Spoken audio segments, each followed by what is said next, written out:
Halo, Assalamualaikum warahmatullahi wabarakatuh. Selamat pagi teman-teman semuanya. Eh, Waalaikumsalam warahmatullahi wabarakatuh. Hari ini kita masuk ke pertemuan ke-12 ya. Kita akan bicara virtualisasi atau virtualization. Sebelum saya masuk ke materi, saya ingatkan kembali buat teman-teman yang belum ngumpulin tugas, kemudian yang dicek lagi ya tugas dari week 1 sampai terakhir gitu ya. Eh, Agar segera dikumpulkan ya teman-teman, apalagi teman-teman yang nilainya di bawah 60 tesnya, itu udah warning banget dari saya. Oke, karena materinya lumayan banyak, saya langsung mulai aja. Ini materi kita virtualisasi. Goals-nya Anda bisa paham dasar-dasarnya, kemudian bisa bicara atau bisa ngerti tentang prosesornya, apa sumber dayanya, apanya ini. Kemudian pro kontranya dari berbagai pendekatan gitu ya. Kemudian ada dasar hypervisor, kemudian security, kemudian apa bedanya cloud dengan virtualisasi gitu ya. Kemudian memahami bagaimana cloud memanfaatkan virtualisasi untuk model layanan yang berbeda. Background-nya apa sih virtualisasi ini? Virtualisasi ini background-nya karena memang kebutuhan perangkat itu dirasa semakin mahal ya teman-teman ya, nggak sebanding dengan potensial income yang akan didapat oleh sebuah perusahaan gitu ya. Jadi kalau memang perusahaannya eh, apa nggak sesuai antara belanja modal dengan return-nya gitu ya, maka harus ada langkah-langkah antisipatif tuh supaya apa? Supaya bisa menyelamatkan perusahaan. Caranya gimana? Caranya kalau misalkan untungnya nggak gitu banyak, ya belanja modalnya atau capex-nya diturunin, atau opex-nya diturunin ya, belanja operasionalnya. Eh, karena memang kebutuhannya itu besar, belanja capex, belanja modal, dan belanja operasional atau opex itu, maka lahirlah teknologi-teknologi seperti virtualisasi ataupun cloud. Kemudian pemanfaatan sumber daya laba atas investasi untuk membeli infrastruktur sangat amat rendah ya. Jadi memang hampir semua mayoritas ya, bukan hampir semua ya. Mayoritas perusahaan menganggap investasi infrastruktur itu adalah sesuatu yang costly. Karena investasi seperti investasi IT itu butuh modal yang sangat besar ya. Boleh jadi berkali-kali lipat dari biaya operasional tahunan dari sebuah perusahaan. Cuma memang runtime-nya akan lama, lifetime-nya bisa lama, bisa 5 tahun, bisa 10 tahun, atau bisa lebih lebih lama lagi.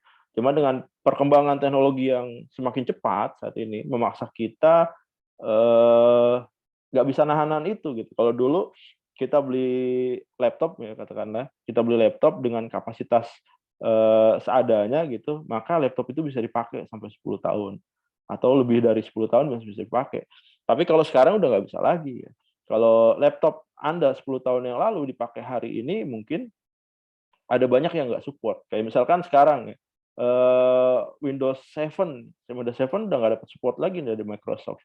Kemudian next-nya Chrome itu nggak akan melayani orang yang pakai OS-nya Windows 7 gitu. Jadi Chrome itu nggak akan running di atas Windows 7 di platformnya di OS-nya Windows 7. Jadi harus di atas Windows 7 untuk menggunakan Chrome.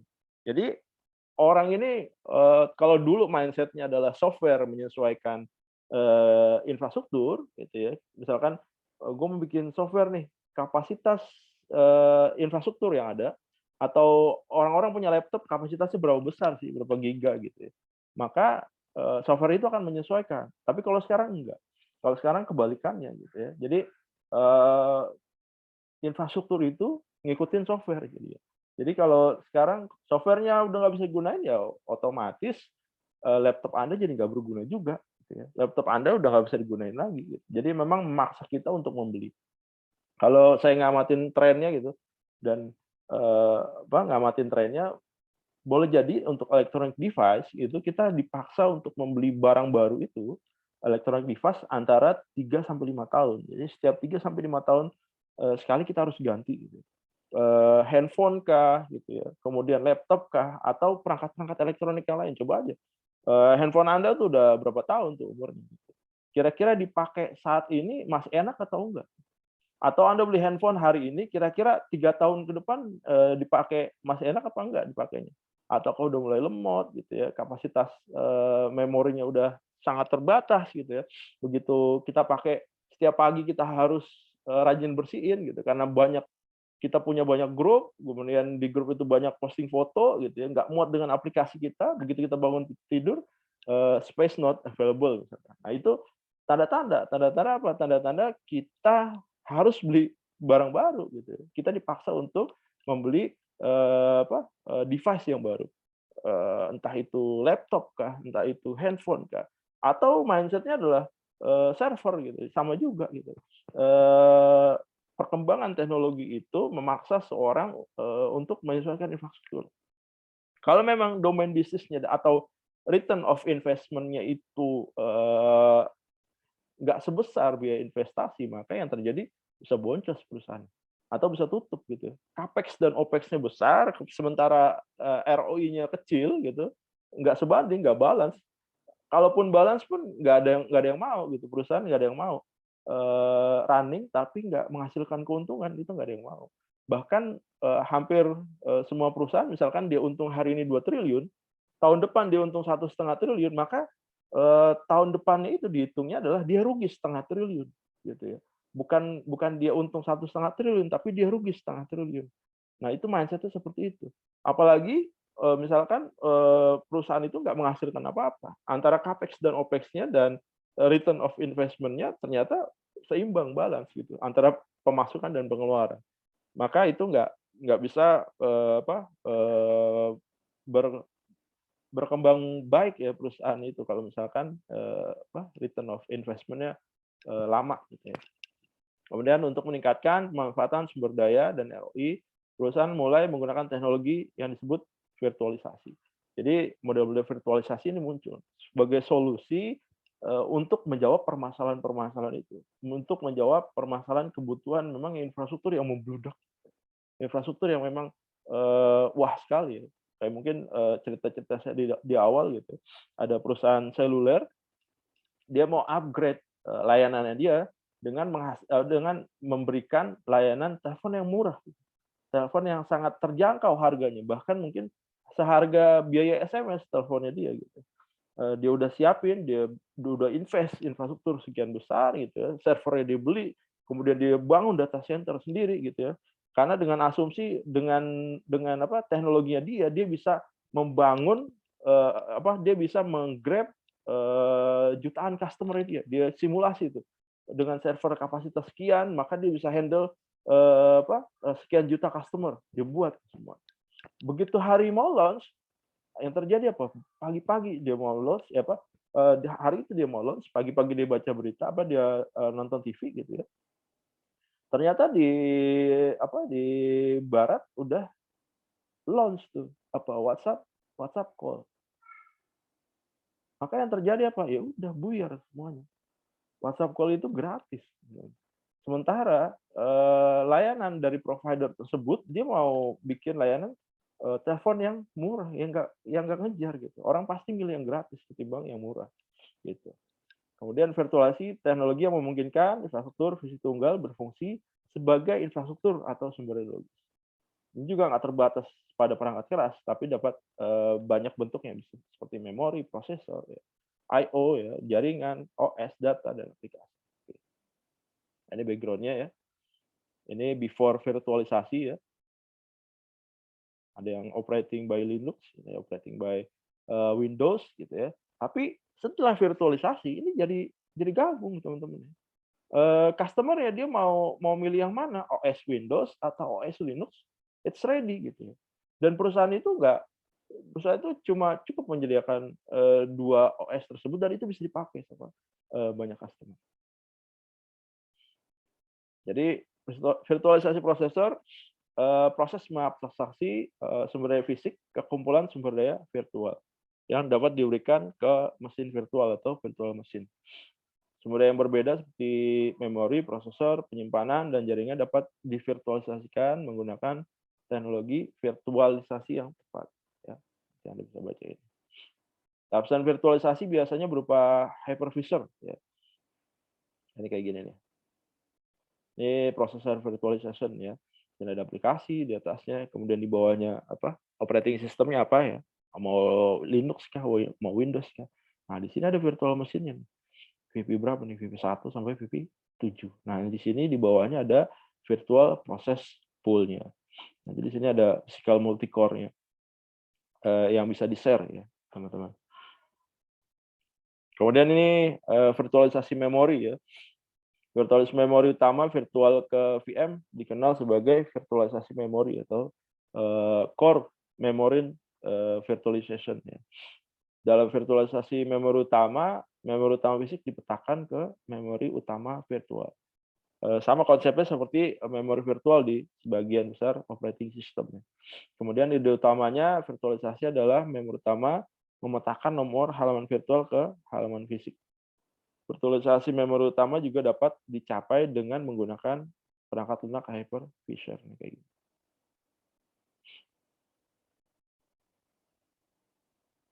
Nah, ini virtual VMM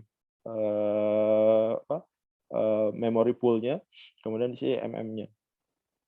Ini main memory virtualization. Kalau ini virtualisasi penyimpanan, gambarnya kayak gimana nih? Gambarnya kayak gini. Storage jadinya dia. Di sini ada apps-nya di atasnya, kemudian OS yang jalannya apa, gitu ya. Ini VD-nya, ini pools-nya masuk ke physical share di storage device-nya. Jadi simpannya di sini, ya. Nanti orang akses dari sini. Pakai apa? Pakai apps. Dia mau nyimpan berapa nih memorinya? Dia mau nyimpan di mana gitu ya. Nah, ini diatur semua di sini. Nah, ini kemudian ada virtualisasi jaringan. Virtualisasi sumber daya di mana jaringan fisik dapat diabstraksikan untuk membuat jaringan virtual. Biasanya seperti apa? Seperti router, ya, switch, network, ya, atau modem gitu ya, yang dikendalikan oleh perangkat lunak virtualisasi untuk menyediakan komponen jaringan virtual. Jadi jaringan virtual itu sendiri entitas berbasis perangkat lunak tunggal yang berisi sumber daya perangkat keras dan perangkat lunak jaringan. Nah, ini gambarnya kayak gini. Jadi di sini host-nya gitu ya. Kemudian ini VPN-nya, virtual private network-nya. Kemudian ini masuk ke firewall-nya. Ini virtualization layer-nya masuk ke physical network-nya. Mau kemana dia? Mau ke switch, router, firewall, atau yang load balancer. Gitu. Nah, di sini host-nya di sini. Aksesnya pakai apa? Pakai VPN. Dia ngakses ke satu ini. Dan ini divirtualisasi. Dan ini bisa di-share ke banyak user. Atau virtualisasi data.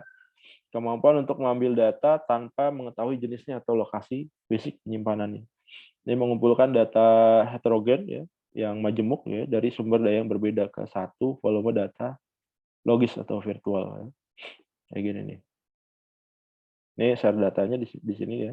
RDBMS-nya, apa ODBMS-nya, XML-nya, NoSQL-nya, ya, media files-nya gitu ya. Misalnya dari Semari. Ini data virtualization layer-nya, di sini web service, e-commerce application, ini SaaS application dan mobile application. Satu aksesnya. Data virtualisasi. Atau yang di sini virtualisasi aplikasi ya, atau sistem informasi. Teknologi yang memungkinkan untuk SaaS, software as a service ya. Kemudian aplikasi menawarkan kemampuan kepada pengguna untuk menggunakan aplikasi tanpa perlu menginstal perangkat lunak. Ya ini udah lazim ya. Mungkin mayoritas dari Anda udah menggunakan ya.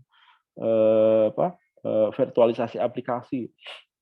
Jadi kita nggak perlu nginstal lagi tuh Windows di laptop kita. Nanti biar apa? Biar kita sewa aja gitu. Karena kalau Anda beli softwarenya gitu ya, dengan lifetime-nya nggak lama, gitu ya, nggak worth it juga nanti. Apalagi buat sisi bisnis ya. Nanti kalau misalkan nggak nutup ya, antara investasi aplikasi dengan return yang dihasilkan, maka perusahaan akan rugi. Maka yang terjadi apa? Ya udah, virtualisasi aplikasi aja. Nanti dari virtualisasi aplikasi, maka kita bisa menekan cost, menekan biaya untuk belanja modal, ya, atau belanja operasionalnya, capex dan opex-nya. Ini virtual application. Ini share application-nya, kemudian di sini ada layer application virtualization. Nah, di sini virtual application instance-nya. Mau berapa, satu dan seterusnya. Bisa unlimited ya. Pendekatan virtualisasi, ada 3 pendekatan yang berbeda untuk virtualisasi ya. Kemudian protection rings digunakan untuk mengisolasi operating system dari aplikasi pengguna yang nggak terpercaya. Jadi isunya adalah kalau virtualisasi, kemudian kita share ke banyak user adalah security, teman-teman. Nah, untuk mengatasi hal tersebut, bagaimana ya? Kita harus bangun layer-layer yang bisa mengamankan data customer kita, ya, teman-teman. Jangan sampai kita buka layanan apa share gitu ya, ternyata data customer kita bisa dijebol, data pelanggan kita bisa dijebol. Jadi itu yang mengkhawatirkan. Yang paling concern terhadap hal ini adalah biasanya banking, ya teman-teman ya. Dia sangat sangat concern terhadap security. OS dapat dilindungi, operating system dapat dilindungi dengan tingkat hak istimewa yang berbeda. Disusun dalam urutan hierarkis dari ring 0 sampai ring 3. Ring 0 ini yang paling tingginya, kalau ring 3 ini yang paling rendahnya. Jadi kalau dalam kelasnya nih ring 0 ini yang paling high-nya. Biasanya instruksi operating system yang dipercaya akan ada di ring kosong, ring 0, dan memiliki akses yang nggak terbatas ke sumber daya fisiknya. Jadi kayak policy-nya aja. Ring 3 berisi aplikasi pengguna yang nggak terpercaya ya, atau antras dan memiliki akses terbatas. Jadi kalau antras ini terbatas, hanya nggak masuk ke core-nya gitu ya. Tapi kalau di ring 0 dia bisa masuk kemana aja. Dari ring lainnya adalah dari ring 1 dan dari ring 2 dialokasikan untuk driver perangkat. Arsitektur protection rings membatasi penyalahgunaan sumber daya dan malfunction dari pengguna. Bergantung pada jenis virtualisasi, hypervisor dan OS guest akan berjalan di tingkat hak istimewa yang berbeda. Jadi tergantung dari jenisnya. Jadi nggak semuanya ada di ring kosong atau nggak semuanya di ring 3. Biasanya hypervisor akan berjalan dengan tingkat yang paling istimewa di ring 0. Dan OS guest akan berjalan di tingkat hypervisor yang paling nggak istimewa di ring 3. Nah, 3 pendekatan yang diikuti untuk virtualisasi ada yang penuh ya, ada yang sebagian atau para virtualisasi, atau virtualisasi yang dibantu oleh hardware atau perangkat keras. Nah, ini gambarannya. Kalau di ring 0 seperti ini. Kemudian ring 1, ring 2, ring 3. Nah, ini yang paling dibatasi ya. Jadi dia nggak akan menyentuh ke core-nya kalau masuk ke ring 3. Kemudian nih virtualisasi penuh. Guest OS atau OS tamu sepenuhnya diabstraksikan dari infrastruktur yang didasarinya. Jadi lapisan virtualisasi atau manajer mesin virtual atau VMM sepenuhnya memisahkan guest OS kepada infrastruktur. Guest OS nggak menyadari, jadi si guest OS nggak sadar kalau misalkan itu tervirtualisasi. Dia ngiranya begitu dia running guest OS-nya itu dia running di hardware yang real gitu ya. Dia nggak sadar kalau misalkan hardware juga virtual. Dengan pendekatan ini, hypervisor atau VMM berada di ring kosong dan menyediakan semua infrastruktur virtual yang diperlukan oleh virtual machine. Guest OS berada di ring 1 dan memiliki hak istimewa paling sedikit daripada hypervisor. Oleh karena itu, operating system nggak bisa komunikasi dengan infrastruktur fisik secara langsung. Ini membutuhkan hypervisor untuk berkomunikasi dengan infrastrukturnya. Kayak gini. Ini ring 3-nya. Di sini ada application ya. Ring 1-nya ada guest OS ya. Nah, ring 0-nya di sini ada virtual mesinnya ya. Jadi untuk aplikasi untuk berbicara kepada ring kosong, dia butuh apa? Virtual machine. Atau dia ring 3 mau masuk ke ke sini gitu ya, maka dia butuh bantuan apa? VM. Nggak bisa langsung. Jadi kalau misalkan ini kejebol gitu ya, masih ada di layer sini, gitu ya, dia nggak akan nembus kemari, sangat susah nembus kemari. Nah, ini kelebihannya virtualisasi penuh, isolasi dan keamanan terbaik untuk virtual machine, OS yang berbeda dapat berjalan secara bersamaan, OS guest virtual dapat dengan mudah dimigrasikan untuk bekerja di real hardware-nya, kemudian gampang dipasang dan digunakan, nggak butuh perubahan apapun pada guest OS. Yang berikutnya ada para virtualisasi atau setengah virtualisasi yang sebagian. Virtual ini dikenal sebagai virtualisasi sebagian. Perbedaannya apa? Antara yang penuh dan sebagian. Kalau yang jadi di OS guest ini dia mengetahui dia berjalan di virtual dalam para virtualisasi. Jadi kalau misalkan di virtualisasi dia nggak tahu tuh si guest OS-nya itu dia running di virtual machine. Dia merasa dia runningnya di real hardware-nya, tapi kalau di para virtual dia paham kalau misalkan dia runningnya di lingkungan virtual. Perbedaan lainnya menggantikan permintaan OS non-virtualized dengan hypercalls. Hypercall mirip dengan panggilan sistem yang digunakan untuk komunikasi langsung antara OS dan hypervisor. Komunikasi langsung antara OS tamu dan hypervisor ini meningkatkan kinerja dan efisiensi. OS tamu atau guest OS perlu dimodifikasi untuk menggantikan instruksi yang tidak dapat divirtualisasikan dengan hypercall. Nah, kayak gini gambaran. Nah, dia menggunakan hypercall. Ada virtualization layer. Jadi kalau misalkan dia mau masuk kemari, dia pakai hypercall. Kalau yang tadi, nah ini langsung binary translation, non virtual ya. Kelebihannya apa? Dia menghilangkan overhead tambahan. Kalau tadi kan ada Ada binary translation ya. Ini kan kalau di sini terdapat overhead binary translation. Tapi kalau di sini dia menghilangkan overhead binary translation dengan apa? Dengan bantuan hypercalls.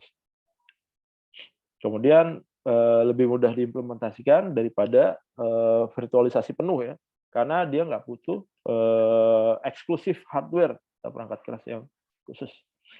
Nah, ini virtualisasi tapi dengan bantuan perangkat keras. Jadi ada dua pendekatan sebelumnya, ada overhead tambahan dari terjemahan binary atau binary translation atau modifikasi guest OS untuk mencapai virtualisasi. Tadi yang virtualisasi penuh dan virtualisasi sebagian. Dalam pendekatan ini, vendor perangkat keras sendiri seperti Intel dan AMD menawarkan dukungan untuk virtualisasi yang menghilangkan banyak overhead yang terlibat dalam binary translation dan modifikasi guest OS. Misalnya si Intel nih merilis virtualization teknologi VTX atau AMD dia merilis AMD V ya untuk mensimplifikasi teknik virtualisasi. Kalau di VTX itu untuk guest disimpan dalam kontrol mesin virtual dan di AMD V di blok kontrol mesin virtual. Dalam virtualisasi yang dibantu perangkat keras, VMM memiliki hak istimewa ya, tertinggi meskipun bekerja di bawah ring kosong. OS berada di ring 0 dan aplikasi pengguna di ring 3. Ini ring 3-nya, ini aplikasi penggunanya, ini ring kosong, guest OS-nya. Nah, ini root privilege. Nah, ini OS request type-nya to VMM. Oke. Kelebihannya apa? Kelebihannya dia mengurangi overhead dari binary transaction, kemudian bisa menghilangkan modifikasi guest OS di virtualisasi sebagian. Kekurangannya apa? Kekurangannya hanya prosesor generasi baru yang punya kemampuan ini. Jadi nggak semua prosesor bisa ya, karena kemampuannya terbatas. Semua prosesor x86 atau x64 nggak mendukung fitur virtualisasi yang dibantu hardware.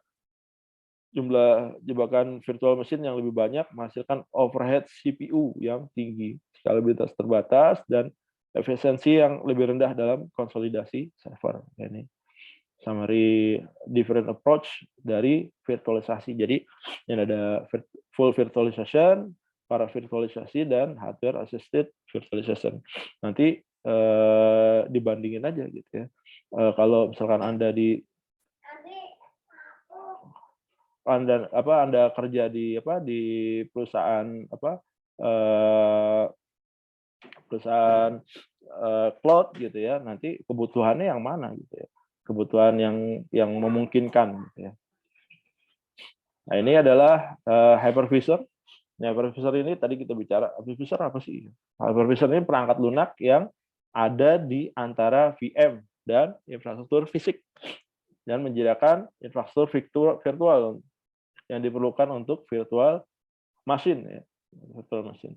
Umumnya infrastruktur virtual ini seperti ini, virtual CPU ya, memori virtual, NIC virtual, storage virtual, dan perangkat I/O virtual. Dia juga banyak orang yang manggil sebagai VMM. Jadi dia sebagai pendorong utama untuk mengaktifkan virtualisasi di pusat data cloud. Hypervisor biasa digolongkan kepada dua tipe ya. Ada yang hypervisor bare metal atau tipe 1, atau yang kedua hypervisor yang di hosting atau type 2. Ini gambarannya kayak gini. Ini type 1, ini type 2, type 1 seperti ini. Ini application yang dipakai oleh pengguna. Kemudian di sini ada guest OS-nya. Di sini di bawahnya baru VM memory, storage gitu ya. Kemudian di sini ada virtual machine-nya. Kemudian di sini ada prosesornya, memorinya, storage, network, dan lain-lain. Apa bedanya tab 1 sama tab 2? Nah, tab 1-nya di ini. Ada apps-nya di sini. Ya. Bedanya seperti itu. Dan di sini ada host operating system-nya. Jadi ada host-nya. Hosted hypervisor ya. Perbedaan utama antara kedua jenis hypervisor adalah tipe 1 berjalan langsung pada perangkat perangkat keras, dan tipe 2 pada OS host ya. Nih, perangkat 2 OS host. Kalau dia ini yang tipe 1. Hypervisor tipe 1 juga dikenal sebagai bare metal atau native hypervisor. Bisa running dan mengakses hardware secara langsung tanpa bantuan OS manapun ya.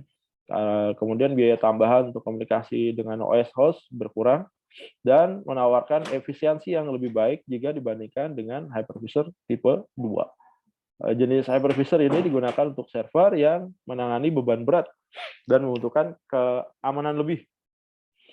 Beberapa contoh hypervisor tipe 1 ada Microsoft Hyper-V, Citrix, Sun Server, VMware XC, Oracle VM Server untuk Spark.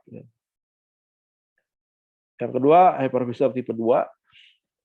Ini yang menggunakan host.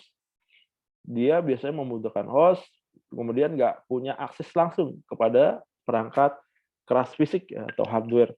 Jadi hypervisor ini diinstal di OS host sebagai program perangkat lunak. Kemudian OS host juga dikenal sebagai host fisik yang memiliki akses langsung ke perangkat keras. Kerugiannya apa? Kerugiannya dari pendekatan ini, jika OS host gagal atau crash, itu menyebabkan crash-nya di VM. VM-nya juga ikut crash.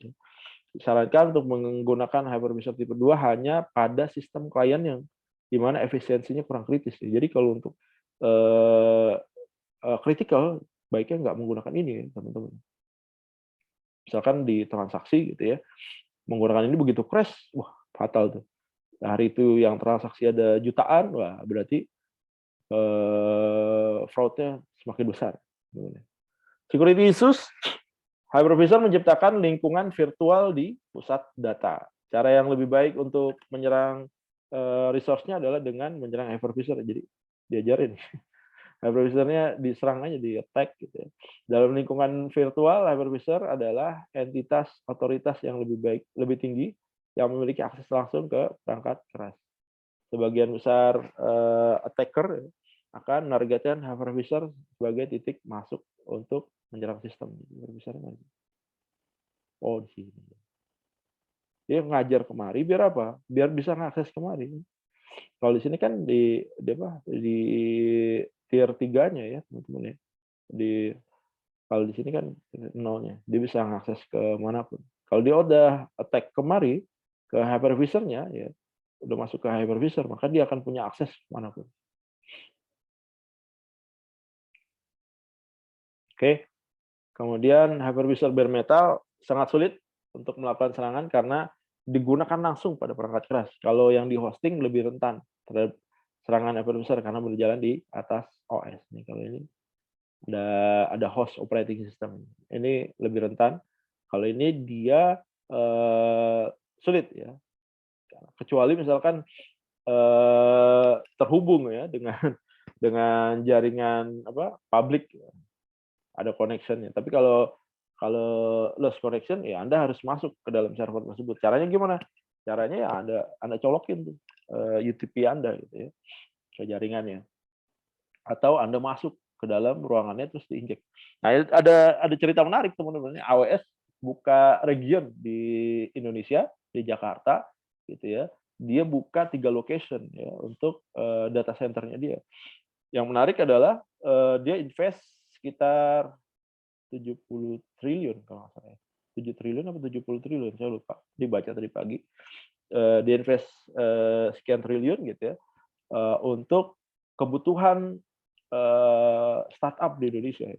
Jadi memang arahnya kemungkinan Indonesia ini akan banjir startup juga yang akan host, dan kebutuhan hosting kebutuhan virtualisasi atau kebutuhan cloud di Indonesia ini sangat besar. Yang menarik adalah dia punya 3 data center dan dia bilang lokasinya dirahasiakan, teman-teman. Karena apa?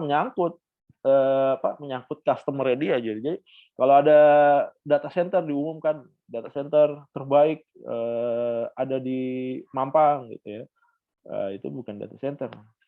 Once ada yang ngebom udah hilang bisnis Anda. Ya.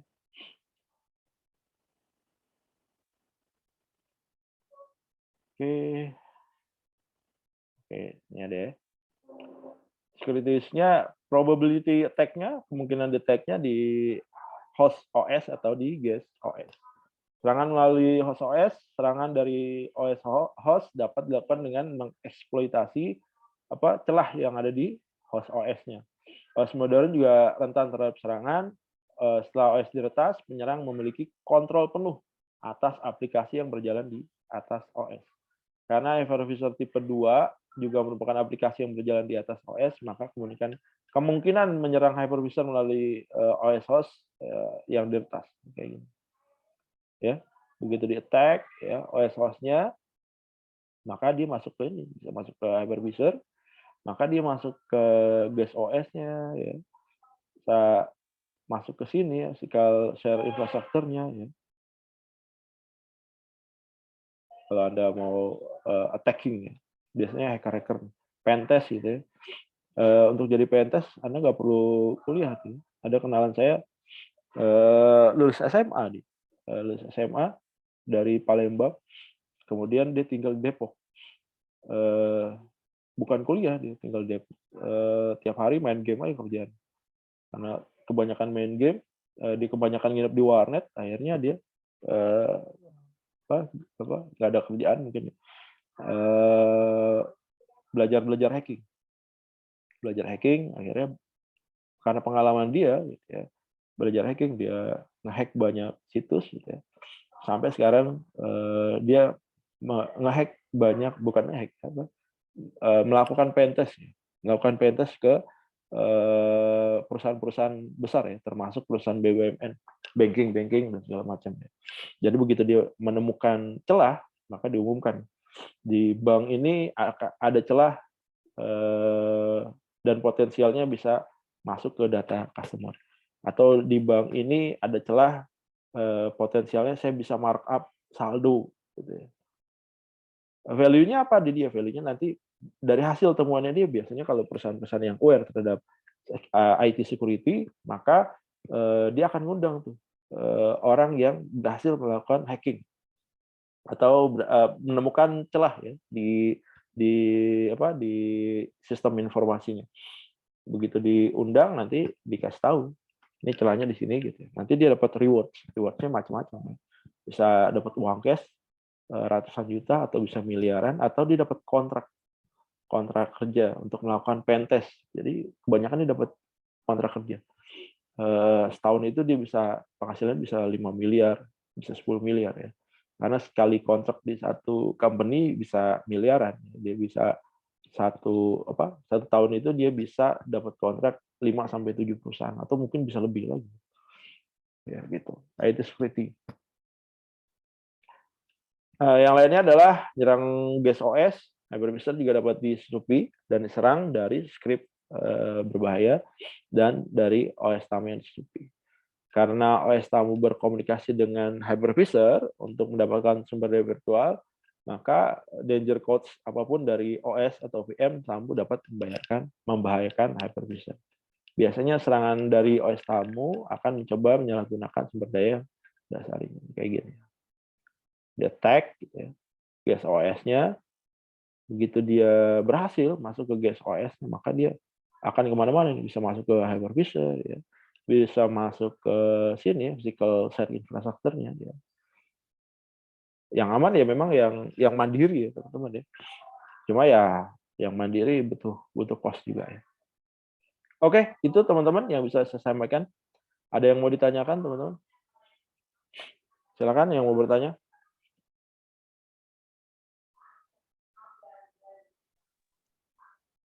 Oke, kalau nggak ada yang mau ditanyakan, pertanyaan untuk kuliah minggu ini, apa yang mendasari munculnya teknologi virtualisasi? Apa yang mendasari munculnya teknologi virtualisasi? Silakan teman-teman nanti jawab di kolom komentar YouTube ya, teman-teman sebagai pengganti absen. Oke, itu aja yang bisa saya sampaikan. Terima kasih atas perhatiannya. Selamat pagi. Assalamualaikum warahmatullahi wabarakatuh.